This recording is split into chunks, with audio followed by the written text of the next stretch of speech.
ஆண்டவர் இயேசுவில் மிகவும் பிரியமானவர்களே, நல்லா இருக்கீங்களா? நல்லா தான் இருப்போம். ஏன்? அம்மாட்ட இருக்கிற வரைக்கும் குழந்தைக்கு அச்சம் இல்லை. அனாதையா இருக்கிற குழந்தை தான் பயப்படணும். அம்மாட்ட இருக்கிற குழந்தை பயப்பட வேண்டியதில்லை. அது நம்ம அம்மாவை விட ஒரு படங்கு உயர்ந்த மேலான தெய்வத்திடம் இருக்கிறோம், ஏசப்பாவோடு இருக்கிறோம். பால் குடிக்கும் தன் குழந்தையை ஒரு தாய் மறப்பாலோ, ஒருவேளை அப்படியே அவள் மறந்தாலும் நான் உன்னை, அப்போ அம்மாவை விட நம்ம ஏசப்பா ஒருபடி மேலானவர். ஆகவே நம்ம நல்லா தான் இருப்போம், வேறு மொழியாக இருக்க வாய்ப்பே கிடையாது. பிரியமானவர்களே, இன்றைக்கு வேதத்திலே வாசிக்கிறோம் அற்புதமானது ஒரு வாசகம். அன்பு சட்டங்கள் நிறைய இருந்தது யூதர்களுக்கு. தோரா என்கிற புத்தகம், 5 புத்தகங்கள், சட்ட புத்தகங்கள். அதிலிருந்து சட்டங்களுக்கு இணை சட்டம், துணை சட்டம், நிறைய சட்டங்கள். யூதர்களுக்கு கடவுள் என்றாலே சட்டம். ஆகவே தான் நிறைய சட்டங்கள் தான் அவர்களை ஆட்டி படைத்தது. அப்படித்தான் இன்றைக்கு இயேசுவிடம் போய் இந்த சட்டங்களிலே, கட்டளைகளிலே மிக பெரியது எது? ஆண்டவர் 2 வரிகளிலே கொடுத்துகிறார். அப்பா ரொம்ப சிம்பிள் யா, ரொம்ப சிம்பிள். அன்பு செய். யார? ஆண்டவன் அன்பு செய்யா. எப்படி? அவன் சாயலா இருக்கிற மனிதர்களை அன்பு செய். முடிஞ்சு போச்சு. It's more then sufficient. கடவுளை அன்பு செய். கடவுளின் சாயலாக இருக்கிற என் பிள்ளைகளை அன்பு செய். அனைத்துக்கு மேலாக ஆண்டவனையும், ஆண்டவன் சாயலாக இருக்கிற உன் அயலாரையும் அன்பு செய். பிரியமானவர்களே, உலகத்தில் விலை இல்லாமல் கிடைக்கக்கூடிய ஒன்று அன்பு. நம்முடைய அம்மா நம்ம எவ்வளோ அன்பு செஞ்சாங்கன்னு தெரியும். இருந்தாலும் சரி, நம்முடைய தாய் இறந்த பிற்பாடக்கூடிய அன்பு நமக்கு நிறைய புரியும். நினைச்சு பாருங்க, நம்ம என்ன விலை கொடுத்தோம் அந்த அம்மானுடைய பாசத்துக்கு? ஒன்றும் கொடுக்கல. ஆனால் விலையில்லாமல் கிடைக்கக்கூடியது அன்பு. அதே சமயம் இன்னைக்கு நம்ம அம்மா இறந்து போயிட்டாங்கன்னு வச்சுக்கோங்களேன், கோடி கோடியா கொண்டு போய் கொட்டி கொட்டி கொடு, அந்த அம்மானுடைய அன்பு நமக்கு திருப்பியும் கிடைக்குமா? கிடைக்காது. Not possible. விலை இன்றி கிடைக்கக்கூடியது, என்ன விலை கொடுத்தாலும் கிடைக்காதது இந்த அன்பு. எனவேதான் பாருங்க, பவுலடிகள் கொரிந்தியர் திருமத்திலே ரொம்ப அழகா சொல்லுவார். யோ சாதாரணமா நினைச்சிடாத அன்பை பத்தி. பல மொழிகள் பேசக்கூடிய வரம் எனக்கு இருந்தாலும் அன்பு எனக்கு இல்லையேல் நான் ஓசையிடும் தாளமும் ஒலிக்கும் தாளமும் போனேன். ஓசையிடும் கருவி போல இது ஒரு பலபலா சத்தமா போயிடும் பாய வாழ்க்கை. அன்பு இல்லைன்னா வாழ்க்கை ஒண்ணும் இல்லை பார். எனக்கு இறைவாக்கு உரைக்கும் மரம் இருந்தாலும் இந்த மலையையே பார்த்து அங்க போய் ஒட்டிக்கோ, அங்க போய் உக்காந்துக்கோ என்று சொல்ல ஆக்கூடிய ஆற்றல் எனக்கு இருந்தாலும் அன்பு எனக்கு இல்லையேல் நான் ஒன்றும் இல்லை என்பார். அன்புதான் எல்லாம் என்று சொல்வார். பிரியமானவர்களே, அகஸ்தினார் ரொம்ப அழகா பேசுவார் அன்பை பற்றி சொல்லுகிற போது. Love God and do whatever you want. கடவுளை அன்பு செய், நீ மீது என்ன வேணாலும் செஞ்சுக்கோ, நீ என்ன வேணாலும் செஞ்சுக்கோ, கடவுளை அன்பு செய். 3 உதாரணங்களை பிரியமானவர்களை உங்கள் மத்தியில் வைக்கிறேன். கடவுளை அன்பு செய்கிற போது, கடவுள் செயலா இருக்கிற மனிதனை அன்பு செய்கிற போது வாட் இஸ் த மெரிட்? அதனுடைய ஆசீர்வாதம் அல்லது அதனுடைய கணகனம் எவ்வளவு பெருசு. முதலாவது, அபிரகாம் தொடக்க நூல் அழகான ஒரு குழந்தையை கொடுக்கிறார். முதிர்ந்த வயதிலே ஒரு வாக்குறுதியும் கொடுக்கிறார். கடற்கரை மணலை போலவும் வானத்து மின்களை போலவும் உன்னுடைய சந்ததியை பெருகச் செய்வேன் சொன்ன கடவுள் சட்டென தன்னுடைய எண்ணத்தை மாற்றிக்கொண்டு அபிரகாமிடம் அவருடைய அன்பை சோதிக்க, அபிரகாமுடைய விசுவாசத்தை சோதிக்க அந்த பிள்ளைக்கு ஒரு சோதனையை கொடுக்கிறார். அப்பா பலி கொடுக்கணும். கொடுத்துட்டா போச்சு ஆண்டவரே. என்ன வேணும்? ஆடா மாடா நாயா நரி என்ன ஆண்டவரே வேணும் உங்களுக்கு? என்ன உங்களுக்கு இல்லாத என்ன என்ன வேணும் உங்களுக்கு? கொண்டு வர ஆண்டவரே. எனக்கு உன்னுடைய பிள்ளை வேணும். கொடுத்தது ஒண்ணு, அதுவும் வேணும்னு கேட்குறீங்க. மறுப்பு சொல்லலை. சாராவுக்கு கூட தெரியுமோ தெரியாது. தன் பிள்ளை ஈசாக்கை கூட்டிக் கொண்டு ஆண்டவர் கேட்டார் என்கிற ஒரே நோக்கத்துக்காக, இதற்கு மேலும் தன்னுடைய அன்பை வெளிப்படுத்த வேறு வாய்ப்பு கிடைக்குமோ கிடைக்காதோ என்பதற்காக தன்னுடைய ஒரே பிள்ளை ஈசாக்கை கூட்டிக் கொண்டு போகிறார். பிரியமானவர்களே, ஆண்டவர் மலையிலே காத்திருக்கிறார். பலி கொடுக்க போகிறார். குட்டி பிள்ளை ஈசாக்கு அப்பனை பார்த்து கேட்பான், அப்பா வேடம் இருக்கிறது, விறகும் இருக்கு, ஆட்டுக்குட்டிங்கப்பா. மகனை அப்படியே ஆசுவாசப்படுத்தி சமாளிக்கிறார். சுட்டி பிள்ளை திருப்பி திருப்பி கேட்குது, எப்பா எக்ஸ்கியூஸ் மீ, வேடம் இருக்குப்பா. ஆமா இருக்கு. விறகு இருக்குப்பா. ஆமா இருக்கு. எப்பா ஆட்டுக்குட்டிங்க. உடனே பாடல திருப்பி கேட்கிறான், அப்பா வீட இருக்குப்பா, விறகு இருக்குப்பா, ஆட்டுக்குட்டி எங்கப்பா? அப்ப அந்த தகப்பன் அந்த பிள்ளைக்கு சொன்ன அந்த பதில் கடவுள் மீது எவ்வளவு ஒரு வெறித்தனமான ஒரு அன்பை அபிரகாம் வைத்திருப்பார் என்பதனுடைய ஒரு அடையாளம். கடவுள் பார்த்துக் கொள்வார். ஹல்லேலூயா. கடவுள் பார்த்துக் கொள்வார். என்ன ஒரு வெறித்தனமான ஒரு அன்பு! புதிய ஏற்பாட்டிலே தன்னுடைய திருத்தூதர்கள் சட்டென வெகுளித்தனமாக பதில் சொல்லுகிற தலைமை திருத்தூதர் ராயப்பர் புதுமைகள் பெரிய செய்த போது நிறைய பிள்ளைகள் வந்தார்கள். 5 அப்பம் 2 மீன் 5000 பேர் சாப்பிட்ட ஆண்கள் மட்டும். அவ்வளவு கூட்டம், பெரிய கூட்டம். ஆனால் ஆண்டவர் திரும்ப திரும்ப அந்த மக்கள் மத்தியிலே சொன்னது, அப்பா நான் ராஜாவாக போறதில்ல, நான் கேவலமான ஒரு சாவ போறேன், நான் எருசலேம் போறேன், நான் எருசலேம் போறேன், நான் சாவ போறேன். இதை கேட்ட உடனே மக்கள் நொந்து போனாங்க, எல்லாம் போயிட்டான். இந்த ஆளு கூட நம்பி போய் என்னடா பண்றது? எல்லோரும் போய்விட்டார்கள்.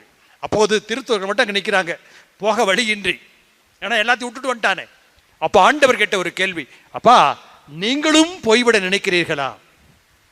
நீங்களுமாப்பா போறீங்க? ராயப்பர் அற்புதமான ஒரு பதிலை சொல்லுவார், நாங்கள் யாரிடம் போவோம்? வாழ்வு தரும் வார்த்தைகள் உம்மிடம் தானே உள்ளன. ஹல்லேலூயா. பிரியமானவர்கள், உள்ளத்தின் ஆழத்திலிருந்து வந்த வார்த்தை, யதார்த்தமான வார்த்தை, அன்பின் வெளிப்பாடு. ஆண்டவர் உன்னை திருச்சபையினுடைய அஸ்திவாரமாக மாற்றப் போகிறேன், மோட்சத்தினுடைய திறவுகோலை உன்னிடம் தரப்போகிறேன். என்ன ஒரு மேலான வெகுமதி பாருங்கள் பிரியமானவர்களை. உண்மையாய் யதார்த்தமாய் நாம் ஆண்டவரை அன்பு செய்கிற போது, நம்முடைய செயல்களில் அவற்றை காட்டுகிற போது, அவர் நமக்கு கொடுக்க போகிற மகிமை மாட்சிமை, அவர் நமக்கு கொடுக்க போகிற அந்த ஆசீர்வாதம் நம்முடைய கற்பனை கெட்டாது. நம்ம கற்பனை நினைத்து பார்க்க கூட முடியாதது. மகதல மரியா ஆண்டவரை கொலை செஞ்சுட்டாங்க, கூடவே நின்று கொண்டு எல்லாத்தையும் பார்த்தா. கடைசியாக கல்லறையிலே காலையிலே ஆண்டவரை பார்க்க போகிறாள். கல்லறை கல் புரட்டப்பட்டு இருக்கிறது, பிணத்தை காணோம். ஆண்டவர் அந்த மரியாவை ரொம்ப நேரம் சோதிக்காம, ஏமா யாரை தேடி வந்திருக்க? ஐயோ என்னுடைய ஆண்டவரை காணமே. தோட்டக்காரன் நினைச்சுக்கிறா, சொல்லுங்க எங்க கொண்டு போய் வச்சிருப்பீங்க, நான் எடுத்து போவேன், என்ன கொண்டு போய் கருவாடு போடவா? அன்பு வெறித்தனமான ஒரு, ஏசப்பா நீங்க இல்லாம என்னால இருக்க முடியாது, இருந்து பிரயோசனம் இல்லை என்கிற ஒரு மேலான ஒரு அன்பு. ஆண்டவரே, அது எந்த அளவுக்கு என்று சொன்னால், ஆண்டவரே அந்த பிள்ளையை கண்டிக்கிறேன், என்னை இந்த அளவுக்கு பற்றி கொள்ளாதே, நான் என் தந்தையிடம் செல்ல வேண்டும். என்னை பாருங்க, ஏசப்பானுடைய உயிர்ப்பு தான் கிறிஸ்தவத்தினுடைய அடிப்படை. எல்லா மதத்திலுமே தெய்வங்கள் பிறக்கின்றன இறக்கின்றன. கிறிஸ்தவ மதத்தில் மட்டும்தான் இறந்த தெய்வம் மீண்டும் உயிர்த்தெழுந்தது. ஆக உயிர்ப்பு என்பதுதான் நம்முடைய கிறிஸ்தவத்தினுடைய அடிப்படை, அஸ்திவாரம், ஆணிவேர். அந்த உயிர்ப்பினுடைய நிகழ்வை தன்னுடைய தாய்க்கு கூட, சிலுவையின் அடியிலே நின்று கொண்ட தன்னுடைய தாய்க்கோ, அடி நின்று கொண்ட யோவானுக்கோ, அல்லது தன்னை நம்பி வந்த திருத்தூதர்களுக்கோ ஆண்டவர் தரல பாருங்க. தன்னை அன்பு செய்த மார்த்தா மரியா சகோதரர்களுக்கு கூட கொடுக்கல. ஆனா இந்த பிள்ளைக்கு வெறித்தனமான ஒரு அன்பை ஆண்டவர் மீது காட்டிக் கொண்டிருந்த இந்த மகதலா மரியாவுக்கு முதலாக தன்னுடைய உயிர்ப்பின் செய்தியை கொடுக்கிற அவள் தான் போய் திருத்தூதர்களுக்கு அறிவிக்கிறாள். பிரியமானவர்களே, கடவுள் மீது வைத்திருக்கிற அன்பு வீணாய் போகவே போகிற நற்செய்தி, ரொம்ப அற்புதமானது ஒரு நற்செய்தி. கிரேக்க தத்துவஞானி சாக்ரட்டிஸ் இப்படியே சொல்லுவான், உன்னையே நீ அறிவாய், நோ தை செல்ஃப், உன்னையே நீ அறிவாய் எப்படிமா? நீ யாருன்னு முதல்ல கண்டுபிடியா, அதான் வாழ்க்கையுடைய லட்சியம். உன்னை நீ யார் அதை கண்டுபிடி முதல்ல. இன்றைக்கு அந்த கேள்விக்கு நீங்களும் நானும் யார் என்பதனுடைய அந்த கேள்விக்கு அற்புதமானது ஒரு விடை இந்த ஏசப்பா சொன்ன அந்த குட்டி கதை. யார் தெரியுமா? நாம யார் தெரியுமா? அழகான விடையை சொல்லுகிற, யோ நீ உனக்கானவன் அல்ல, நீ யார் தெரியுமா? நீ அடுத்தவருக்கானவன். அல்லேலூயா. நீ உனக்கானவன் அல்ல, நீ உன்னுடைய மனைவிக்கானவன், உன்னுடைய கணவனுக்கானவன், உன்னுடைய பிள்ளைகளுக்கானவன், உன்னுடைய பெற்றோருக்கானவன், இந்த ஊருக்கானவர், உலகத்துக்கானவன். நீங்கள் பிறருக்கானவர்கள், நீங்கள் அயலாருக்கானவர்கள், நீங்கள் அடுத்தவருக்கானவர்கள், அடுத்தவருடைய நிம்மதிக்கானவர்கள், அடுத்தவருடைய மன்னிப்புக்கானவர்கள், அடுத்தவர் மீது இரக்கம் காட்ட வேண்டியவர்கள். பாருங்க, அதுதான் நீ. நீ உனக்கானவன், நீ ஊருக்கானவன், நீ உனக்கானவன், உன்னுடைய குடும்பத்துக்கானவன், உனக்கானவன், நீ உன்னுடைய குழந்தைகளுக்கானவன். அழகான ஒரு விடை. அவருடைய தொடர்ச்சி என்ன வேண்டுமானாலும் எப்பொழுது வேண்டுமானாலும் யாருக்கு வேண்டுமானாலும் நடக்கும். அப்படித்தான் நடந்தது. அந்த பயணம் போகிறவன் ஒருவேளை நினைச்சிருந்தான்னு வச்சுக்கோங்களேன், இன்னைக்கு நம்மள அவனை அடிச்சு போடுவானுகோ, நம்ம எல்லாம் திருடிட்டு போவான், போயிருக்க மாட்டான். தெரியாது. நம்முடைய வாழ்க்கை என்பது பிரியமானவர்கள் என்ன வேண்டுமானாலும் எப்போது வேண்டுமானாலும் யாருக்கு வேண்டுமானாலும் நடக்கலாம். It's very fragile. நம்முடைய வாழ்க்கை ரொம்ப பரிதாபமானது. எப்பொழுதும் தயாராக இருக்க வேண்டும் என்கிற செய்தியை ஆண்டவர் இன்றைய நற்செய்தியிலே சொல்லுகிறார். எப்பொழுதும் தயாராக இருங்கள், எப்போதும் தயாராக இருங்கள். இரவின் முதல் காவல் வேளையில் வந்தாலும், 2ஆம் காவல் வேளையில் வந்தாலும், 3ஆம் காவல் வேளையில் வந்தாலும், எப்போது வந்தாலும் ஆண்டவரை வரவேற்க தயாராக இருங்கள். எப்பொழுது இயேசு வந்தாலும் கதவை திறக்க தயாராக இருங்கள். காலம் தாழ்த்தி விடாதீர்கள். அவர் எப்பொழுது வருவார் என்று சொல்லி மணுமகன் வரக்கூடிய நேரமும் காலமும் நம் யாருக்கும் தெரியாது, என்னன்னாலும் நடக்கலாம். But you be ready, you B prepared. நீ எப்பொழுதும் தயாராக இரு. மூன்றாவதாக பிரியமானவர்களே, நல்லவனா இருக்கிறது ரொம்ப ஈஸி. ஆனா நல்லது செய்யறது இருக்குது பாருங்க, அது ரொம்ப முக்கியம். நான் நல்லவன் என்பதை என்னுடைய வார்த்தையில் என்னுடைய செயல்கள் தான் தாங்கி பிடிக்கும். இந்த குரு 2 பேர் நடந்து போறாங்க பாருங்க, அவன் கடிபட்டு கிடக்கான். லேவியர் போனார், குரு போனார். அவங்க கெட்டவங்க விடயத்தில் சொல்லல, நல்லவங்க தான். ஆனால் நல்லவர்கள் என்பதை தாங்கி பிடிக்க செயல் இல்லை. ஆனால் சமாரியன் அவன் நல்லவனா கெட்டவனா என்று சொல்லப்படல, ஆனால் அவனுடைய செயல் சொல்லப்பட்டது. ஆகமத்தத்திலே செயல் வழியாக நாம் அவனை கண்டுபிடிக்கிறோம். அவன் சமாரியன் நல்லவன். அல்லேலூயா. நம்முடைய செயல்கள் தான் பிரியமானவர்களை நம்மை தாங்கி பிடிக்கும். நம்முடைய செயல்கள் தான் நம்மை தாங்கி பிடிக்கும். மகிழ்வித்து மகிழ். சமீபத்தில் ஒரு வங்கிக்கு சென்றிருந்த போது அந்த சேமிப்பு புத்தகத்தில் அழகா ஒரு வசனம் போட்டிருந்தான், வளர்த்து வளரும் வங்கி. பாருங்க, வளரும் வங்கி இல்ல, என்ன வங்கியா? வளர்த்து வளரும் வங்கி.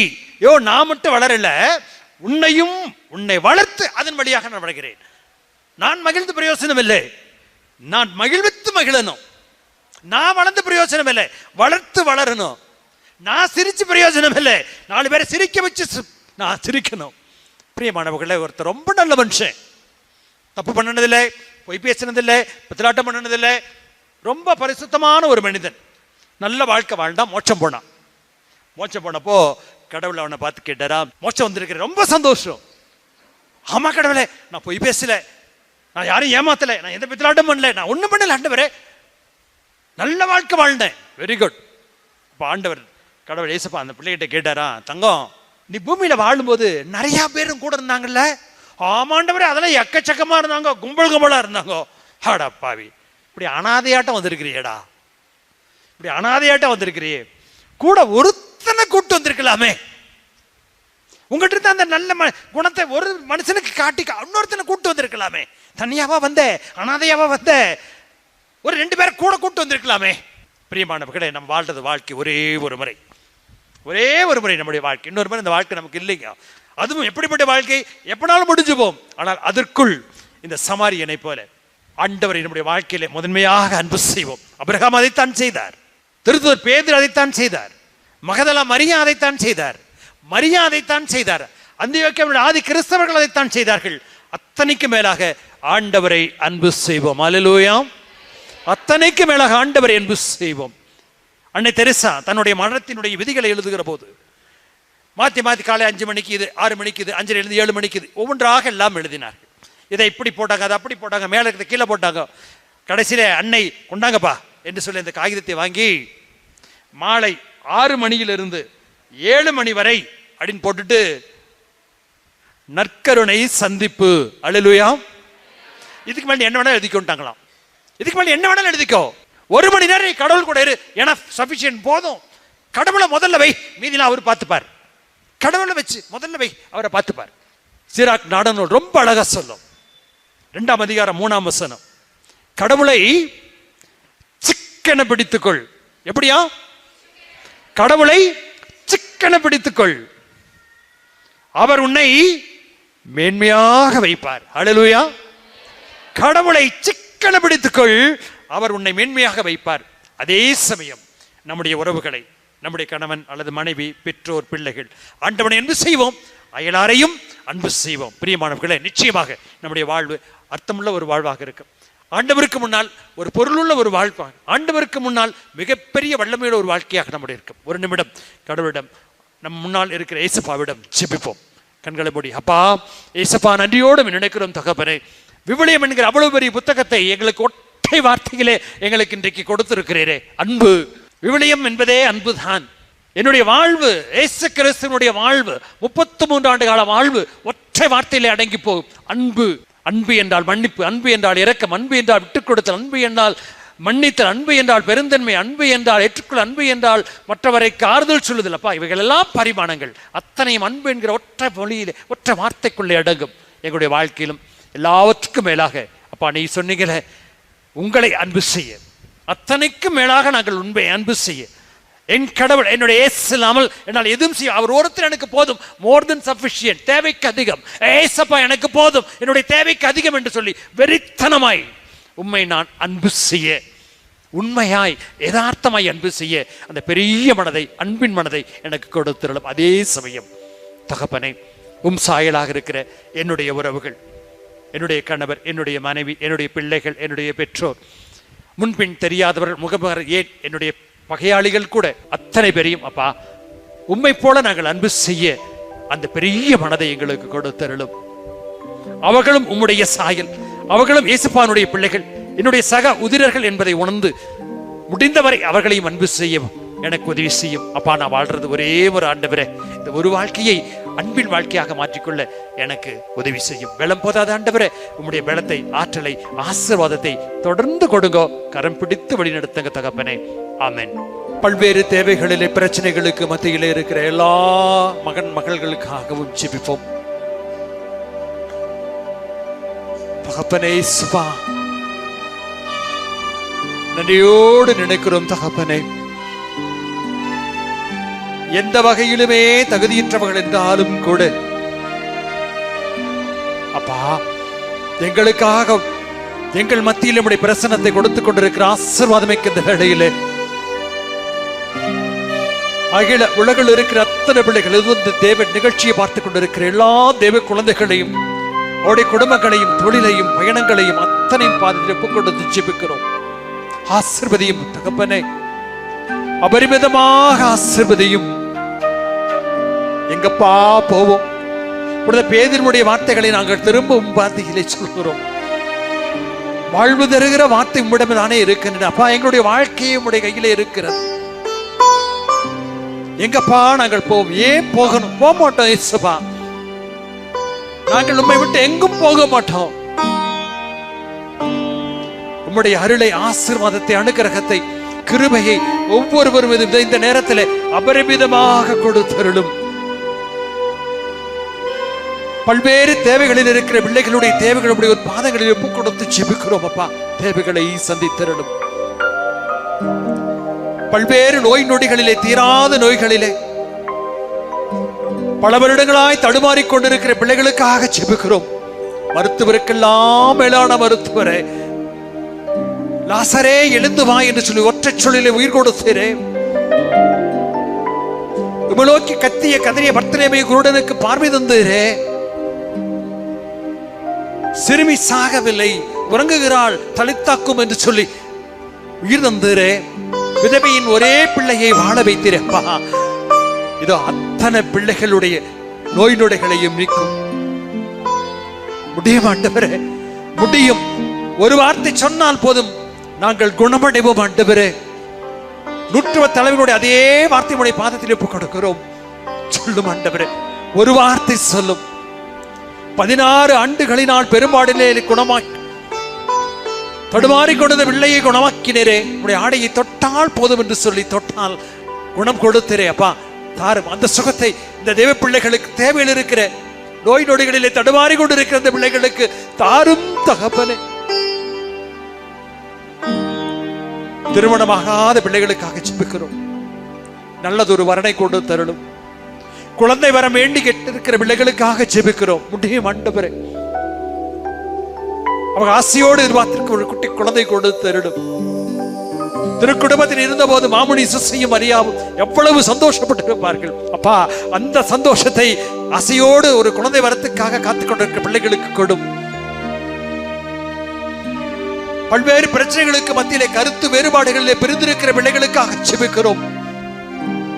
தடுமாறி கொண்டிருக்கிற பிள்ளைகளுக்காக, சரியான புரிதல் இல்லாமல் இருக்கிற குடும்பங்களுக்காக ஜெபிக்கிறோம். மன்னிப்பின் தேவனே, அந்த மன்னிப்பின் மகத்துவத்தை, இரக்கத்தினுடைய மகத்துவத்தை, பெருந்தன்மையினுடைய மகத்துவத்தை ஒவ்வொருவருக்கும் எங்களுக்கு கற்றுத்தாருவே சுபா.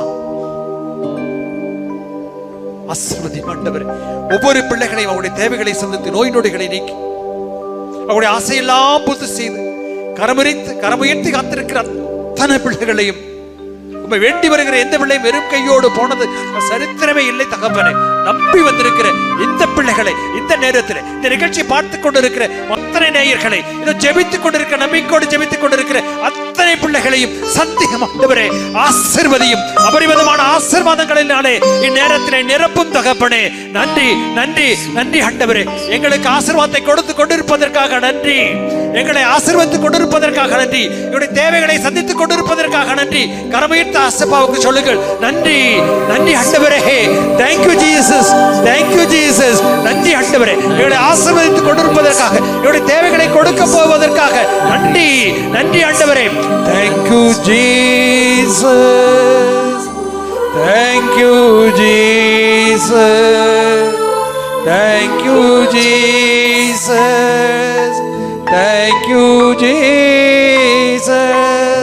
நன்றி இயேசுவே, நன்றி இயேசுவே, நன்றி இயேசுவே, நன்றி இயேசுவே.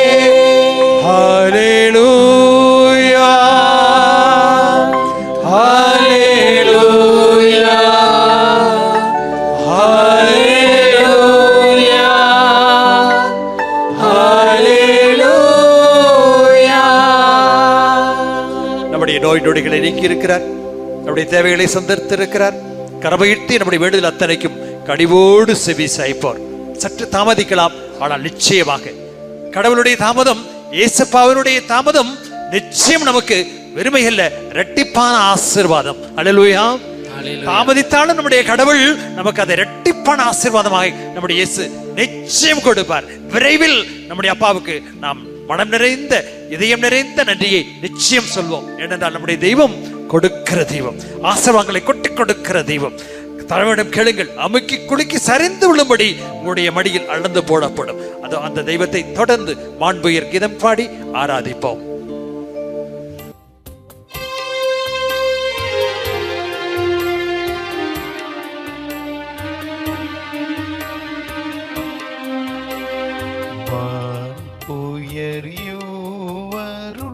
அடையாளத்தை தாழ்ந்து பணிந்து ஆராதிப்போ. பழைய நியம முறைகள் அனைத்தும் இனி மறைந்து முடிவு பெறுக. புதிய நியம முறைகள் வருக. புலன்களாலே மனிதன் இதனை அறியாயிரா. குறையை நீக்க நம்பிக்கையின் உதவி பெறுக. தந்தை அவர்க்கும் மகனிவர்க்கும் புகழ்ச்சியோடு வெற்றியார்க்கும் மீட்பின் பெருமை மாட்சியோடு வலிமை வாழ்த்து யாவுமாக இருவரிடமாய் வருகின்றவராம் தூய ஆவியானவர்க்கும் அளவில்லாத சம புகழ்ச்சி என்றுமே உண்டாகுக.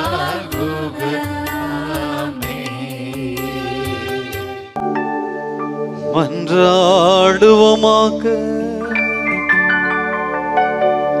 இறைவா, இந்த வியப்புக்குரிய அருளடையாதத்திலே உம்முடைய திருப்பாடுகளின் நினைவை எங்களுக்கு விட்டு சென்றே. ஓம் திருவிடல், திரு ரத்தம் ஆகியவற்றின் தூய மறைபொருளை வணங்கும் நாங்கள் உமது மீட்பின் பலனை இடைவிடாமல் துய்த்து நந்து மகிழ அருள்வீராக. தந்தையாகிய இறைவனோடு தூயாவியாரின் ஒன்றிப்பில் இறைவனாய் என்றென்றும் வாழ்ந்து ஆட்சி செய்கின்ற உம்மை மன்றாடுகின்றோம்.